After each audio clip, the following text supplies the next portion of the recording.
I hope you're enjoying our Safari at Home festival. Now I'm going to show you how to make your very own terrarium, Safari terrarium. You will need one empty clean bottle. Also you'll need some pebbles, or in my case I'm using some glass beads which I use for floristry sometimes. You will also need some ground up charcoal. You can buy activated carbon which will work the same. You also will need some compost. The other thing that you will need is your little animal to make it safari. You can put anything in, but I'm going to connect it with the safari. And you will also need some gaffer tape. Right, let's get started. Right, the first thing you may do, you might need adult supervision for this one, and that is to cut your bottle into two bits. So you're cutting about a third, so you want a third at the bottom. Okay.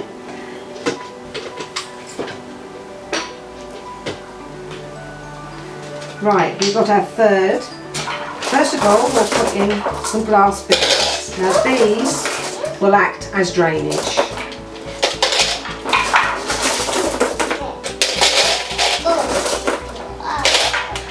It will also help to keep a little bit of a water reservoir. Then what you'll need to do is just to pop some charcoal in, just a little. Now the charcoal will keep the compost sweet and will purify the water. So any water and condensation will then be recycled in your actual bottle. So then it will keep your compost moist for the plant still to grow. Keep nice. Next bit is your compost. Talk about that much compost on there. Okay, right, the one thing I forgot to tell you in your list was you need some small plants. Now you can get these from any local garden centre. Now in this bottle I'll only be able to put one. But if you have a big cola bottle, 2 litre bottle, you might be able to get 2 in that with your animal as well. So if you just put fingers like that and squeeze the pot, and it should just come off. And then if you pop it into there, and then what you have to do it to one side, so then you've got room for your animal. And then you just fill in the gaps with some compost.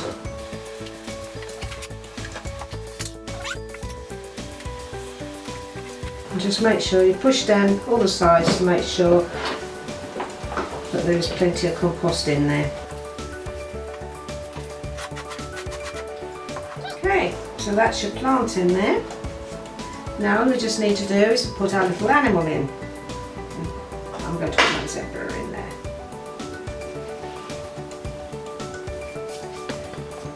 Now if you get a chance, this will be the best time to actually give it its drink. If you give a little soaking, don't over flood it, otherwise they'll just get too wet inside.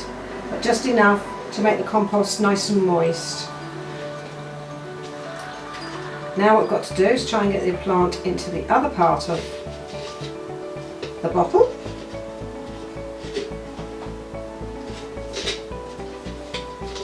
Can be a little bit fiddly. And with most bottles you hopefully should be able to just squeeze it in so it fits over the bottom one.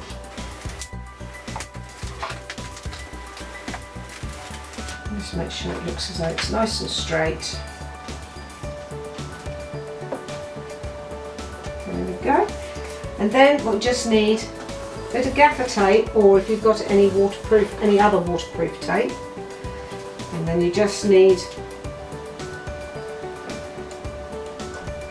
to seal the join between the two bottles.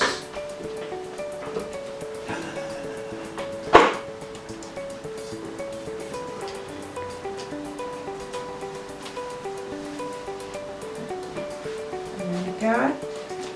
And that is just enough that you won't be able to see the actual join. And there we go. We have our two Best to keep your lid on, because that way then it starts to circulate. As you can see, this one was done yesterday and it's started to create a bit of condensation, which helps with the moisture and helps to keep it nice and moist. And there we go, all done.